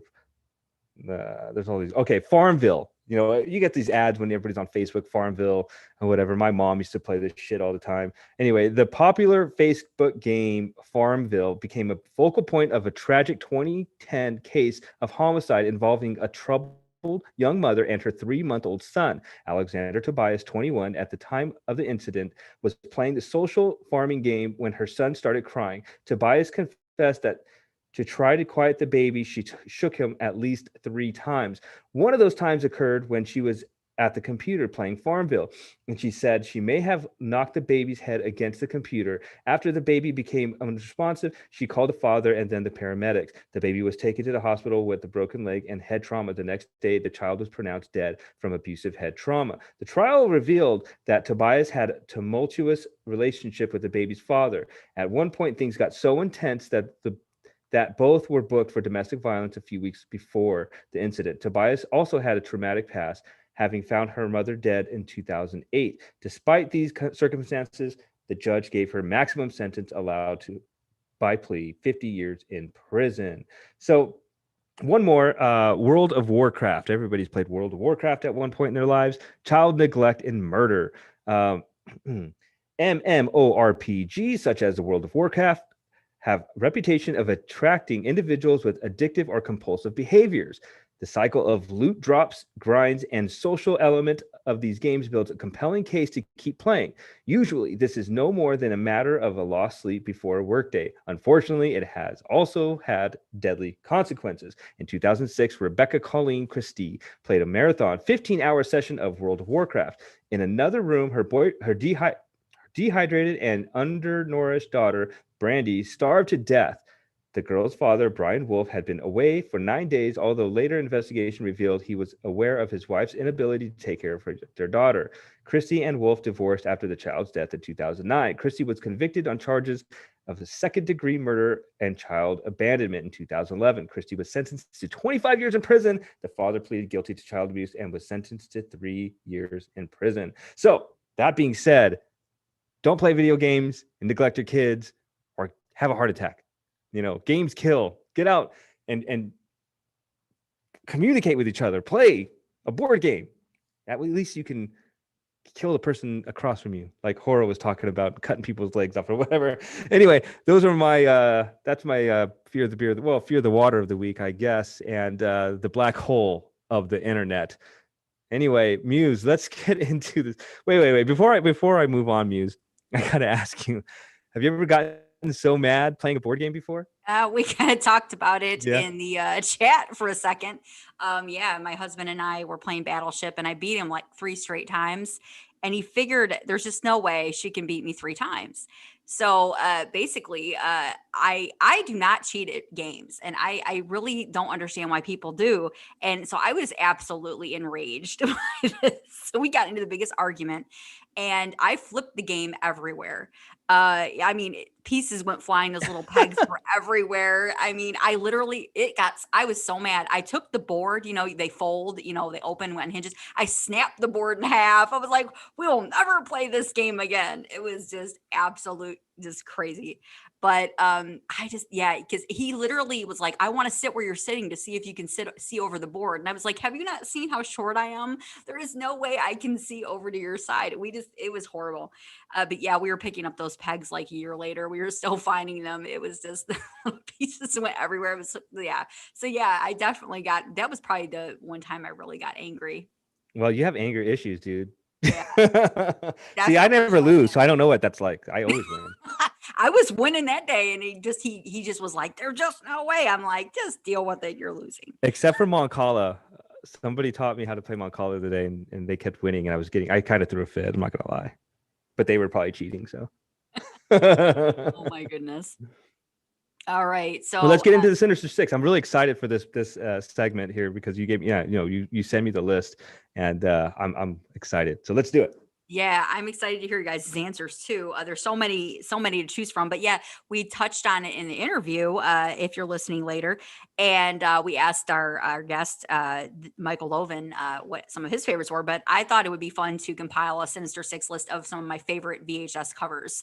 Those covers that always drew you in when you were in the video store. And the artwork was just fantastic. We talked about that a little bit in the 80s and 90s, and it's not what it used to be now. It's a lot of live pictures and stuff. Not slamming it, but I really enjoyed the artwork. Was really great. And my number one is obviously the first film is The Video Dead, and basically, John Grant mentioned this one. This is actually one of my favorites. A real underrated horror movies that does not get talked about enough in the horror community. I hear about it sometimes, but I wish we talked about it more. But the cover art for this one is fantastic. I mean, you have a zombie busting out of the TV, and that's exactly what you get in the movie too. Pretty much. We talked a little bit about, does the art match up with what you're seeing in the movie? And this one actually did do a pretty good job. The art is fantastic here. And basically, it's about this TV that gets delivered erroneously to the wrong house, and it's this supernatural TV where these I don't know, I guess you could say zombies are coming out. The TV programs come to life, and they find their way out of the TV and start attacking people and eating them and all kinds of fun stuff. So it's got some great comedic parts too. It's really got some silliness to it, but it's a great zombie film if you like that. But Wait. You said a big word there. Erroneous. yeah. That's awesome, dude. Yes, I'm gonna erroneous. Erroneous. But yeah, this is one of those ones. If you did not see it, you got to go back and check this one out. It's from 1987. Definitely go get. I think it's on Tubi TV. It's usually streaming somewhere, and it's just one of those hidden gems. And it's definitely a lower budget, but they did so much with this film. I love it. It's one of my absolute favorite zombie movies. It's just a really fun one. The second film is Slaughter High from 1986. And this was one that I didn't see until much, much later. My parents would not let me see this one. And this is basically your average slasher, kid that gets picked on, comes back and gets revenge on his classmates and stuff. But the cover for this one, and it's a fun movie. Definitely got some great lines and stuff. Centers on a character named Marty. And I've seen various cover art for this one over the years, but the one that I really liked was the skeleton with the graduation cap on, and he's wearing the aviators, and he's just looking all cool. He's holding the apple. Just a really cool animation of this skeleton here, dressed up like he's graduating. And I know that there's different art for this one where you see Marty dressed up as the jester, which is pretty cool too. But I really like the skeleton and the graduation cap. Did I pick the right one? I'm up on my screen. I can't see yours. Oh, okay, whatever. let me look. I know I did. I picked the right one. Yes, you did. You're damn right. Yep, it's the skeleton. So yeah, definitely one of my favorites, and it's a fun movie overall. Just a really fun 80s slasher from 1986. The third film is, there was going to be a sequel, and here's a couple actually, and that is Return of the Living Dead Part 2. And I love Return of the Living Dead, the original, but the artwork for Return of the Living Dead Part 2, I think I had this poster on my wall when I was a kid as well. It's just really cool. It's just, you got the smoke coming up, and it's just got like this skeleton face, and it's, obviously the gas is coming out of the barrels and things like that when they're released and animating the dead. This one always jumped out at me because of just the artwork on the face and the detail, and just a really cool image that always lingered with me. So just a real, again, another great horror comedy as well.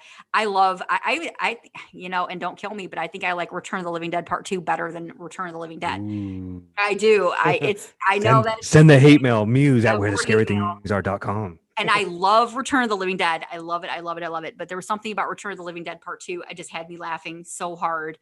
And there's just so many great one-liners in that one. And I think that's what kind of put it over the top for me. But yeah. What's the gal's name in there again? I can't think of the girl's name because it kind of centers more on this little boy. In the Okay, I'm thinking the wrong. Never mind. you're thinking about the first one, Linnea Quigley. Yeah, yes, that's the Plays first one. I'm trash. sorry. Yeah, she was in the first one. Yeah, she stole the show. I loved her character. Great, and the cast. I liked the cast better in the first one. Yeah. But I loved that there was a little bit more. I think there was a little bit more comedy in the second one. There was just like a lot of silly parts, and it just really just kind of got out of control pretty quickly. But a lot of fun. Number 4, obviously another sequel, Nightmare on Elm Street 3, The Dream Warriors. This is now there's a couple different covers for this one, and I'm not talking about the one where it is, you actually see stills of the actual cast. This is the artwork that was commissioned, I believe, by the same artist that did the artwork all through the series. I think all the way up until part 5. I got the right one. I know which one you wanted. You got it. Yeah. Obviously, we're sitting here, we see Freddy Krueger with his claws extended, and of course he's luring in the teenagers, the Dream Warriors. Just really fantastic imagery here. And again, I really think you're getting what you see in a lot of ways with the Nightmare on Elm Street movies. I think that when you see this and then you watch the movie, you're like, okay, this is what I was thinking it was going to be. And it lines up with the art because, like we kind of talked about, sometimes the art was better than the movie on the cover of the VHS. And you're like, wait a minute, what is this? But this Nightmare on Elm Street really delivered, and the whole series. And I know that some people don't like some of the sequels, but I love them all. So definitely it's a classic there. Number 5 is The Dead Pit. And this is one that we talked about, I think, in one of our very first shows. And we talked about this really briefly. And this was just one of those films, and Chris knows this one. We've talked about this one. He's got a review on his blog about this one as well. But I remember the cover of this in the video store, and I remember the eyes used to light up red and flash. And I just, every time I had to go press the button on the box. Yeah, I used to stay there forever, just pressing that shit over and over. My mom would be looking at all the movies. I'm just pressing the VHS cover over and over again. Yes, I love those interactive VHS covers. I didn't see enough of them, but this was one of my favorites, and it would just light up, and I would just be so geeked by that. But yeah, I didn't even see the movie until probably just in the past couple years, and it was just one that I'd forgotten about. But I never forgot that VHS cover, so I had to throw that one in there from 1989, The Dead Pit. And again, it is streaming if you have not seen it. It's definitely a classic. And last but not least, definitely a favorite of mine, Night of the Creeps from 1986. Tom Atkins' greatness. I mean, we've got teenagers with flamethrowers. We have, dead dates showing up at the door. I mean, there's so many, there's some great cover art for this one as well. I've seen a couple different ones, and Ken has the one up that's probably the traditional one where you have the dead guy showing up at the door with the roses and stuff. That was the one I saw most frequently, but I saw some really other great ones as well, where you have artwork done where you have Tom Atkins, saying his one-liners and things like that. And you got the teenagers with the flamethrowers and stuff like that. So this is definitely a fun one as well. And we all know the story, this one. But I loved it. And the art, this was the piece of art that I always saw, but I've saw some other ones. I was actually looking around on Pinterest, and they've really got some great ones that would be fantastic to own. But yeah, those are mine. And so I'm going to swing around to Chris this time because we missed him so much last week. And I'm going to ask him what some of his favorite VHS covers were in the video store.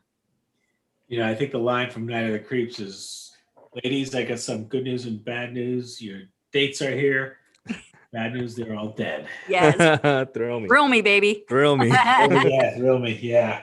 All right. The first two to come to mind was Slumber Party Massacre. The 3 lingerie-clad beauties on the floor, just a split second away from death, with the big giant drill right over them. What a metaphor that is for you fill in the blank, because I'm not going there. The other one is the Mutilator. If you saw the movie, it's about the weapons from a fishing shed, and I think it had 5 people on it, hunks and babes, hung on meat hooks. I Spit on Your Grave is a very iconic one, and that was a trivia question, I think, in an earlier show. Demi Moore was the model for that. A woman, you see the scarred backside right. Yeah. in it. And the other one is the inspiration for the Max Gunsler book, The Tentacled Invasion, And I'm going to show it to you again. There we go. The green slime. And enough said on that one. Again, there's nothing in that movie even close to this, but who cares? It's great. So those are the 4 or 5 that come to mind right away.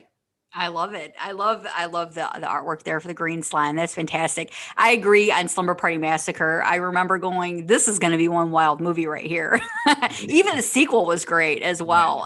It's like with the guitar drill, and I'm thinking, all right, this is going to be this. That was like the pinnacle of the '80s excess and scantily clad, lovely women and all kinds of great stuff like that. All right, so I'm going to swing over to HorrO and Dexter and see what some of their favorites were.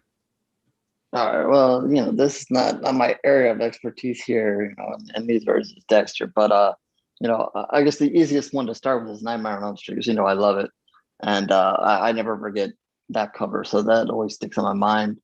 You guys mentioned some good ones. I was thinking back to Pumpkinhead. I always thought he was an interesting character, and that's a pretty good design there of him on the cover. Another one that stands out is April Fool's Day. The movie there has good. It kind of sets the tone for the movie, especially if we've been spoiling movies all night long, so you spoil the end of that one as well with the cover. And then I always like to bring things back, and they're not VHS covers, but some cool retro ones that were done. As you just mentioned, Slumber Party Massacre, Pool Party Massacre, which is a recent indie film. Has a really shiny, cool, slick cover, kind of throwback to the 80s. There was another, Satanic Panic. There's a version of that, the more recent Satanic Panic movie. That's pretty cool. It's also a throwback. And I was just looking through some stuff today, and I just landed on it by accident. The new Orphan movie, the sequel, prequel, whatever you want to call it, has a pretty interesting cover by itself. I don't know if you want to call it a throwback or whatever. But definitely an interesting design, and I knew this subject was coming up, and I was landed on that. That's pretty neat as well. And I've seen some interesting ones. We love talking about our hunky boy, Psycho Gorman. I've seen lots of designs of not only that cover, but a lot of different art with him used as art, and it's pretty awesome as well. So that's going to be my short list there.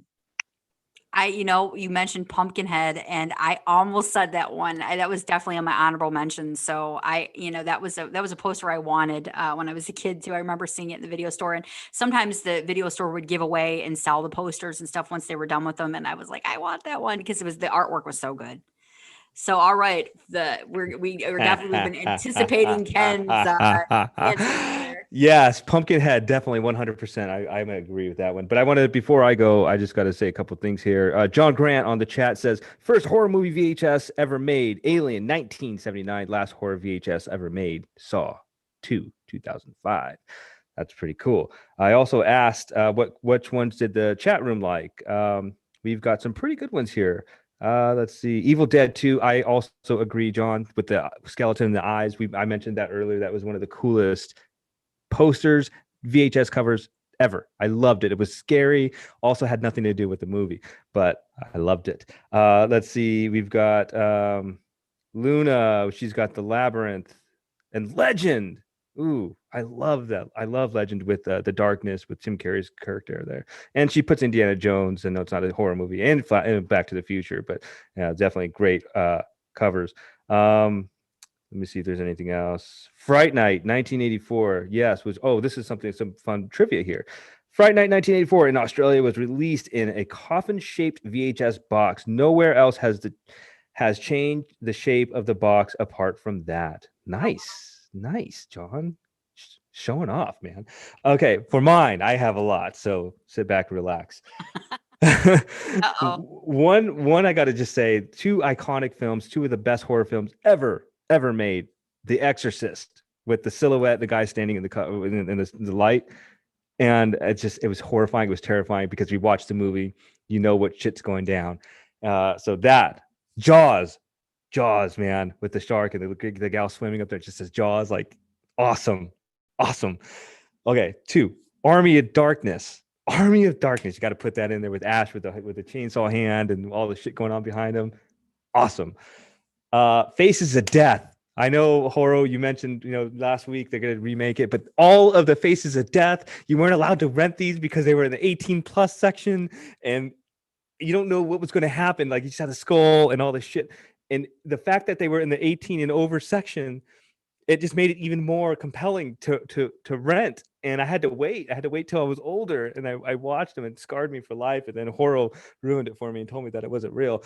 I still don't think I believe him, but yeah, Faces of Death. Hellraiser, you got to throw that in there for sure. And one two oddball ones here. The Fly, I love that one. I thought it was awesome with the pod there. And the last one is The Kindred. Do you guys remember that? The Kindred, it had like the bottle with that little creature thing in there. Yep. Yeah, so, Rod Steiger's in that. Yes. And Yep. then the last one is The Unholy. The Unholy. Oh, that was a wicked Yes. cover. Yeah, with Yes, the rosary right? and stuff. Glowing Yeah. eyes. I love that art. I remember that. Yeah, good stuff. That's an awesome segment. Wait, I had a few honorable mentions because you All threw a few in there. Demons from the early 80s was really fun. They had kind of like a couple alternate covers for that one too. And somebody mentioned Fright Night, definitely. And The Stuff. It had some great art. Like, everybody's in this ooze and they're kind of like coming out of it. And Chud. Yeah, I don't know if you guys remember. Chud. Yeah. I remember my dad used to quote that movie all the time, and he'd be like, "They're not going to stay down there no more." He would literally just go around the house saying that randomly. Cannibalistic humanoid underground dwellers. That's what Chud stands for, if you guys remember. And yeah, you have this creature coming up out of like the sewer grate, Yep. It was just like one of those movies where you were like, what is going on? And it just made me avoid those, like all those areas in the street after that movie. But yeah, it was a fun segment. There was a couple other ones that my honorable mentions, and I forgot to say, I actually made a note here. The Serpent and the Rainbow, that was a good one. Salem's Lot, yes. And American Psycho. Those three. Yeah. Those are my honorable mentions. There's so many good ones, and some of those are more recent too. So there are still a lot of great covers out there, but we don't get to go to the video store as much, and it's not the same. But I still see a lot of great artwork on Twitter and social media and the internet and stuff. So I wish that there were still a lot of video stores open, because there are some great artists out there that would be doing some great work for sure. So definitely give all those artists out there a look. But yeah, that was a lot of fun. That was good. Great job, Muse. I mean, man, I knew we would get into that. So I was like, I want to go to Blockbuster right now, man. Yeah, right. It's like, it makes you just want to like, I swear to God, if I ever win the lottery, I'm opening up a video store somewhere or something like that and try to revive it. But remember on Tuesday, it was you could rent it for $1. Yep. The good old days. Yeah, man. We're showing our age a little bit to the youngsters. Oh God, I know. Jesus. All right. Let's go over to HorrO and the Promote Horror Rundown with Dexter. All right. I don't know if maybe I missed it. Maybe somebody should have mentioned maybe some of the Carpenter movies. I don't remember specifically too many of their covers, but I'm sure they had some interesting ones. Anyway, let's get into this. And, I was hoping to see the new Saw movie, but I haven't seen it yet. So we'll have to revisit that, whether, you want to call it a remake, a sequel, or a reboot, whatever. We'll get into specifics of that when I eventually see it, and kind of run through that and talk about the specifics there. But I want to talk tonight a couple of things surrounding that. And the first is obviously the reviews that have come out. And I'm surprised both ways. I've seen some really good reviews. I've seen some bad reviews. And, that's, it's all good either way. And, we spend a lot of time talking about remakes and so forth. So, we know everybody has a different opinion on it. And, it's very hard with a remake to please everybody. And so you're just not going to. So, you can take all those reviews with a grain of salt. And I'm going to talk about a specific one here in a minute. But before I get to that, I have to mention and give props to Darren Bousman and Josh Stolberg, who are the director and writer of this movie, and them, from other Saws and other great movies out there. They've just done a stand-up job on Twitter. I think I've seen one or two of their posts also on Facebook, but obviously more on Twitter. They've just done a fantastic job with the fans. communicating with fans about the movie, not being afraid to share bad reviews. They shared good reviews. They've posted contests for the movie. I believe Darren, I'm not sure if Josh did as well, but I know Darren went to some theaters and actually watched the movie or watched a portion of the movie with fans. They've done a lot on Twitter to promote the movie, and they've been accepting of the reviews, both good and bad. And that's just an awesome thing. And you know, for the months now I've been talking about horror community. That is real horror community there. You know, being able to make a movie and then go on the social media and conversate with fans and not be afraid, because we know social media is tough and people like to rip people. And if they see that, you know, you're the director of a movie, especially with a movie like this, it's a big name movie. You know, it's, you know, reboot, whatever you want to call it. There's plenty of open door there to just slam and bash the movie, and to be able to come on there and not be afraid of it is a great thing. So, you know, shout out to those two gentlemen for what they do and for being a part of the horror community. And I mentioned that to them over the weekend, and Darren responded. You know, he's just a movie fan basically, and that's great to see. And you know, I had the pleasure of talking with him about another movie. It was just awesome to speak with him. So you know, great guys, and I hope everybody out there is following them. Very easily, just punch their names into Twitter, and they should come up. Speaking of that, there was a bad review, and I'm not even gonna kind of mention it as a review because it really isn't, and I'll tell you why in a second. And Darren also posted this on his Twitter account over the weekend, and I happened to catch it. And it was from the New York Post, and I guess it's, you know, this guy's so-called review of the movie. And I'll give you a quick partial quote of what Darren posted online, and he, in reference to the movie, he said, the people watching this are depraved lunatics who should not be allowed near animals or most living things. ... These so-called movies are completely and utterly worthless and barely deserve to exist on the periphery of cinema. Now, obviously, you know, we're all horror fans here, and we think that is garbage, and this person should not be reviewing. Obviously, he did this for clicks. And I know that when I posted something about this over the weekend as well, you know, some people said, "Oh, where's this article? Who wrote it? Blah, blah." I didn't know. I didn't go to it. I'm not giving this guy clickbait, because that's basically what he did here. You know, he created something, used the movie, and tried to get some clicks on it. So, you know, if you want to just see that snippet of what I just referenced, go to Darren's Twitter, hit his pictures and go through. He has it there. Don't go to the article. Don't read the article. Don't give this guy a click. I don't even know who wrote it. That's not even a review. I know Chris has reviewed thousands and thousands of movies. I've reviewed, you know, hundreds of them. That's not how you do a review. You know, you don't attack the people that are watching the movies. There's just no point in it. Now, you know, I'll admit maybe I did that with Twilight. You know, but I think I get a pass there. I think everybody deserves a pass there. So maybe, you know, I'll even admit my fault there and do that with Twilight. So I can be honest about that. But really, in reality, you know, you want to review a movie, you want to talk about it's good, it's bad, and so forth, and maybe how it compares to other movies in this thing. Maybe you don't think it should have been remade or rebooted or whatever. I mean, that's are all valid points. Make your point.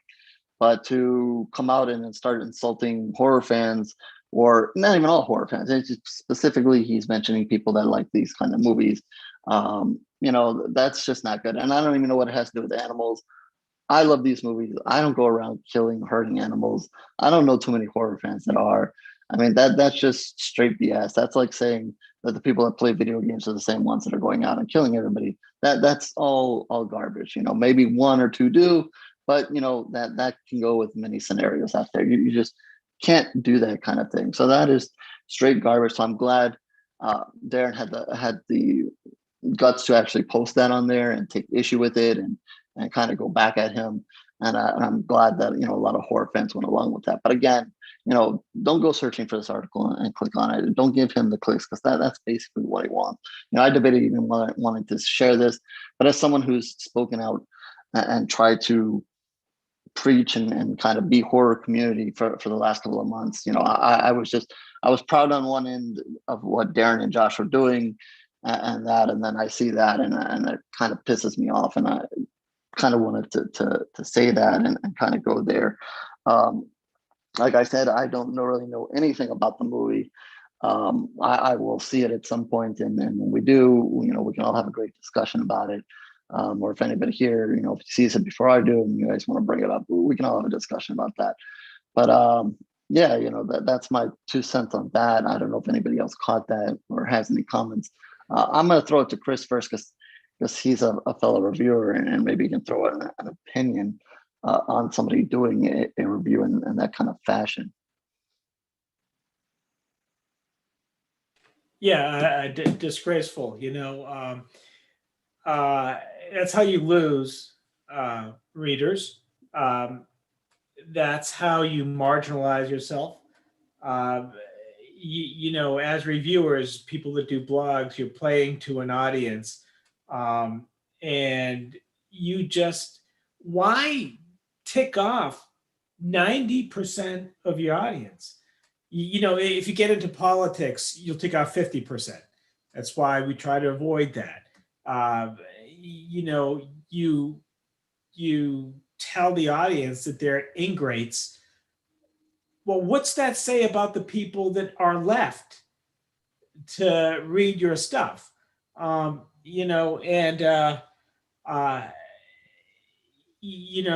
you and I know who horror fans are. We are them. Our friends are them. They're people that work hard. They're people that provide for their families. They're people that read to their children at night bedtime stories. They're people that raise wonderful kids who become doctors and lawyers and create medicines. This guy, he's just having a hissy fit. And I could go on, and I'm going to refuse to call him a bad name. I'm just not going to do it. So that's how I feel. Go ahead, Ken.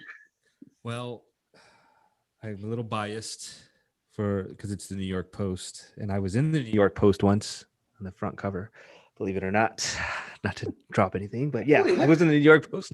I was in the New York Post once, but other than that, that's garbage. What did you steal? How'd you get arrested? No, I was when I first moved to New York, I was a nanny, so I was featured as the Manny. So you can look up the article. It's called "That's My Manny." And you can Mary find Poppins. Yeah. I was really popular, man. Well, not Mary Poppins status, but yeah, like, hey, you're the Manny. Like, yeah, living on the Upper West Side, man. When I first moved to New York, but I'm gonna kind of play devil's advocate here for a second. Here, I totally hear where you guys are coming from, and I know where he was attacking and whatever. But I think you said something that's really true. HorrO is it's his job to create kind of this. He has an opinion, and people that follow him or whatever, that's up to them. But it's his job, and he wants to be a dick. He can be a dick. I'll say it, Chris. He can be a dick. But I always tell people this, and I follow a lot, especially on Facebook, where people ask for recommendations of movies, or they put their 2 cents in on one that always comes up is the Midsommar, right? That movie always comes up if you like it or you don't, and people get in arguments over this shit. Watch the movie yourself. Don't read a review if you don't want to. If you want to read reviews from like older movies, read those. Like, read Chris's blogs, man. Those are great, and the HorrOs. But if you're looking for something, like, don't read a review. Watch the movie first, then read the review. See what they thought about it. Make your own opinion. That's all I got to say. Don't be a dick about it. I mean, you don't want to bash anybody. But on the other hand, like, that's his job. I do it with sports all the time. People just say shit to say shit. He probably didn't even watch the movie. Anyway, I'll throw it over to Muse. Well, I mean, we've talked a lot about this on social media, and I've talked about it with a lot of people, and I just feel like people like what they like. Leave them alone. I mean, if they like it, they like it. If they don't, they don't. But there's no reason to make them feel bad about it. If you don't like a movie, you don't like a movie. I just, I've seen, and Ken mentioned Facebook.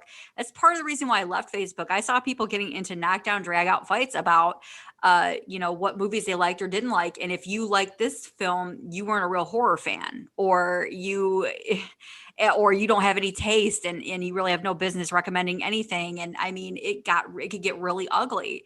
And I'm like, what is the problem?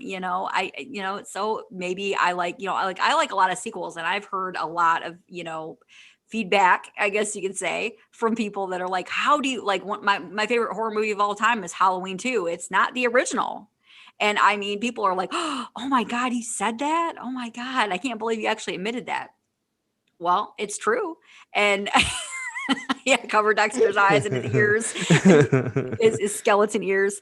But I mean, it's what I like. And there's what is to be gained from making somebody feel badly about what they love? It may not be something that you cared for, and that's fine. There's nothing wrong with that. We're all not going to like the same things, and that's absolutely okay. But it's not okay to make somebody feel bad about it. And,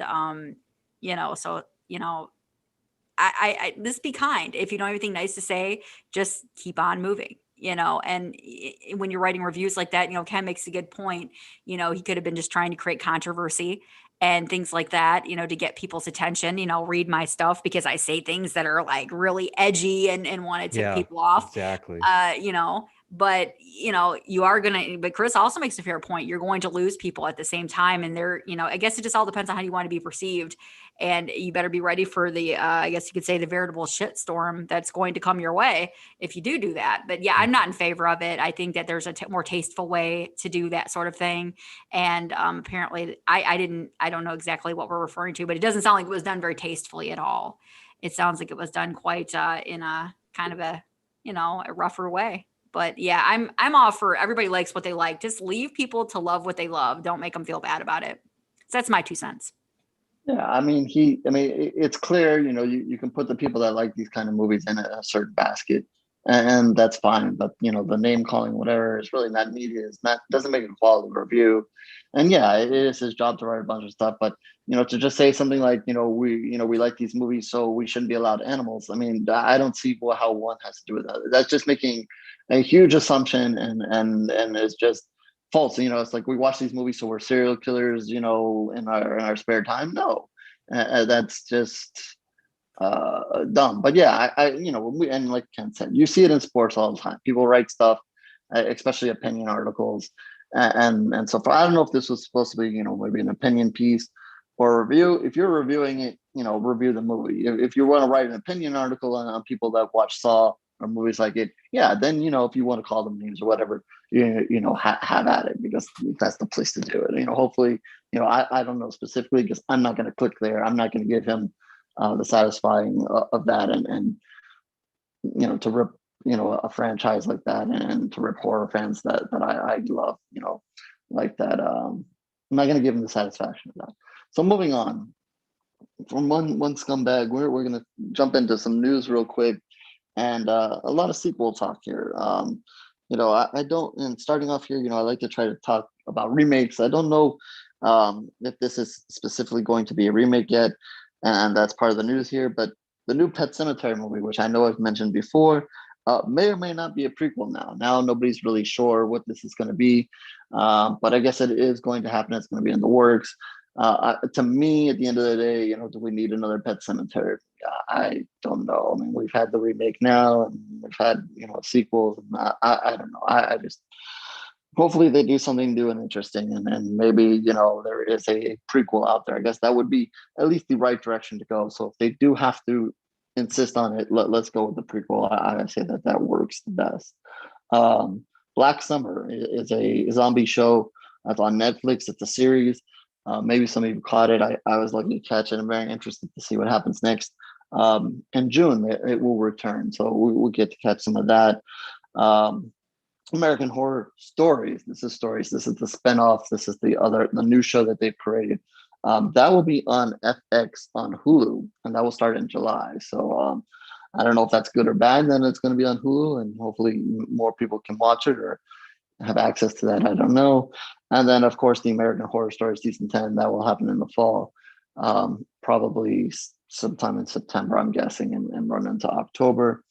Terrifier 2. I know horror fans are dying for this one. The director-writer, he's hoping really for a release no later than Halloween, but of course, that's not really up to him. I guess they're still working on distribution of that and still in post-production of that. But he has said the movie is running over 2 hours time, and promises that by the final count, the movie will be just over 2 hours, no matter how they edit it. So hopefully we get as much art to clown as we can get in this movie. It's been long talked about, but it's finally going to happen, and that is Attack the Block. It's going to get a sequel. This was a surprise film, an indie kind of film many years ago, and then it kind of, one of those films that grabbed an audience, and many people have been dying for a sequel, and it looks like it's going to be here. Definitely excited about that. Season 2 of Clarice, if it does happen, it looks like it may be coming to Paramount Plus. So I'm one of the few people I know have been watching this show. And, I don't know what my status will be with Paramount Plus, but if it does go there, that might suck if I don't get that. So I'll be disappointed in that. Another sequel that was another kind of indie feature that I know also has a following, and it's Crawl or Die. That's finally getting a sequel. I think the whole goal for that is to be a trilogy, but that is going to finally get a sequel, and they are in the crowdfunding and in the works of that. So that's exciting for them. There's some good people there. Recommendations, of course, Hunky Boy comes out this week on Shudder. I don't really have to say it anymore. Catch that. 2 other ones, Skull the Mask. These are the 2 I'm going to mention are foreign films. Skull the Mask, that's also coming to Shudder next week. Can't say much about it yet, but it is nice and bloody. It is a Brazilian film, so it's a little weird. But if you're looking for the nice and bloody stuff, us deranged and deprived horror fans out here, definitely go catch that, if anything less. And an Italian animated feature just came out on Amazon, and it's called Resurrection Corporation. Weird stuff. I can't even explain what goes on there, but if you're looking for some horror that's animated, and it's pretty well done, jump on that. Again, it's Italian, but you can get it with English subtitles and so forth. So that's some good stuff, and that's it for the rundown. Great stuff overall. Really good subject though too, with the reviews, because a lot of, I guess, people that we travel in the circles that we travel in, and everybody has their points of view with movies and stuff like that. But when you get somebody that has, I guess, some, if you want to call it clout, and they put stuff out like that, it's makes things difficult. And there's so many, I like to call them sheep. There's a lot of people that are sheep, and they kind of follow, what people say. Don't be a sheep, man. Be a wolf. Go out and make your own opinion. And anyway, the big bad wolf himself, Chris the Creature Zisi, welcome back. I can't wait to hear your review of this movie. Let's kick it in to the creature feature of the week with Chris.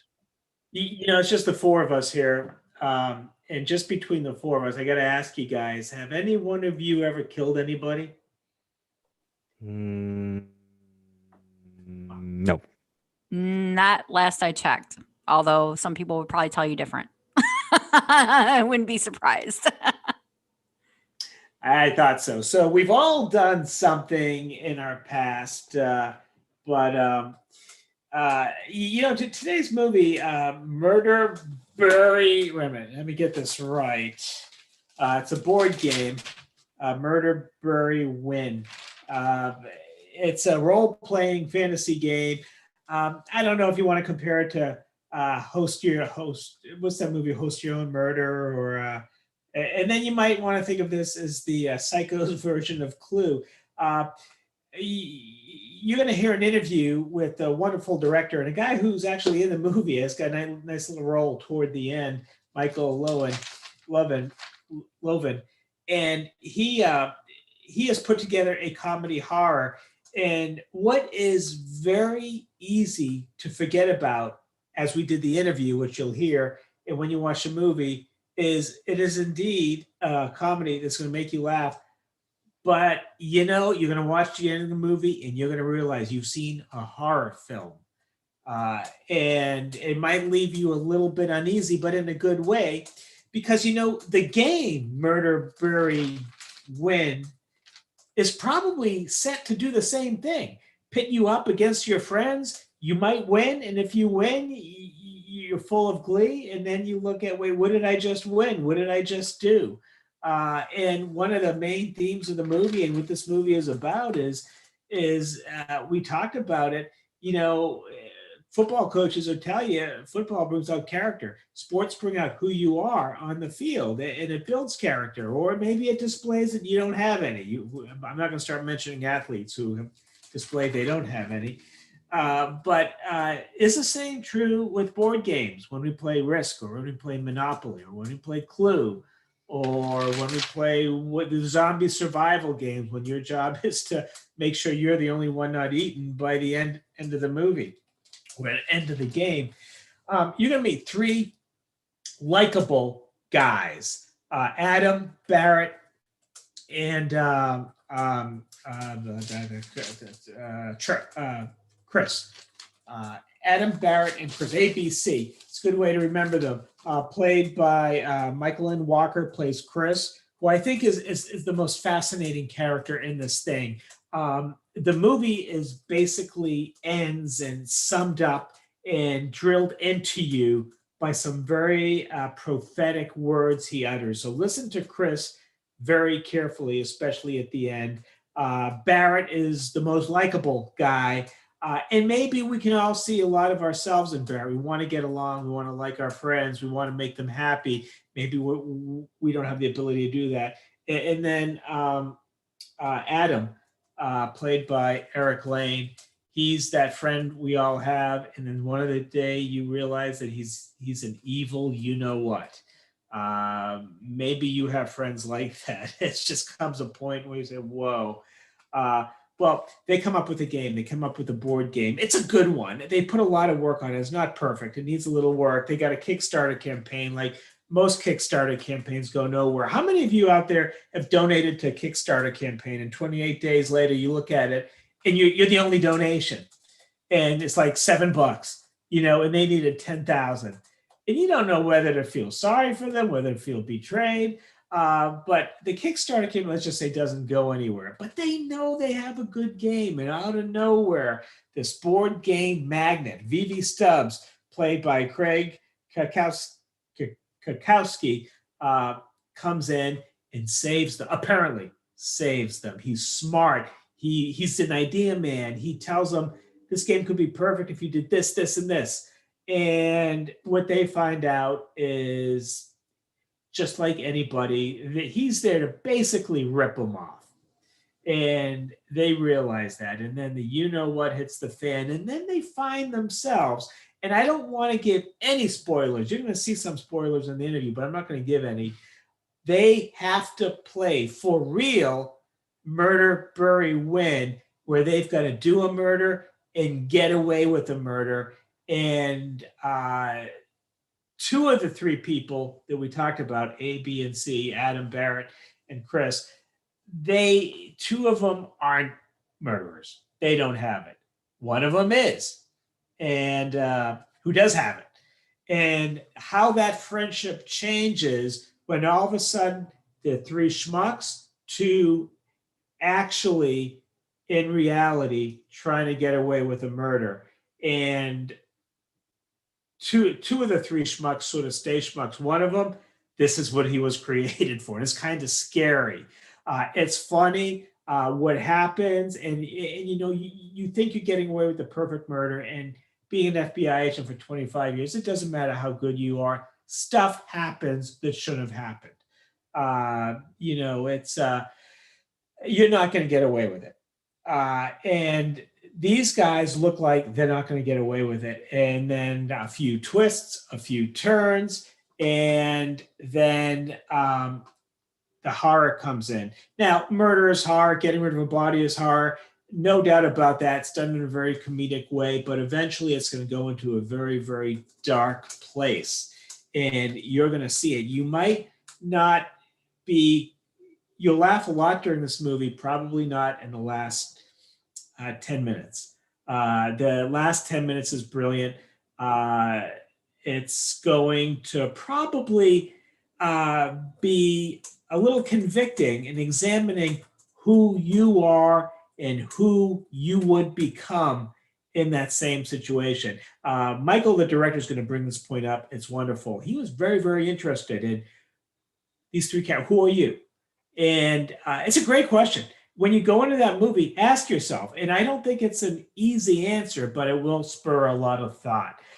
Again, I don't want to do any spoilers. Murder, Bury, Win is a horror comedy that turns in, comedy horror that turns into a horror comedy. Will have you laughing, but ultimately it'll have you really, really thinking. And maybe it's posing some very fair questions at you. If you love board games, if you like the game Clue, if you like How to Host a Murder, this is going to be up your alley and maybe actually cause you to like those games even more. I know we're up against the clock, and Michael is here, and we're going to be chatting with him any second now. That's right. Let's get into that interview. Sit tight, everybody.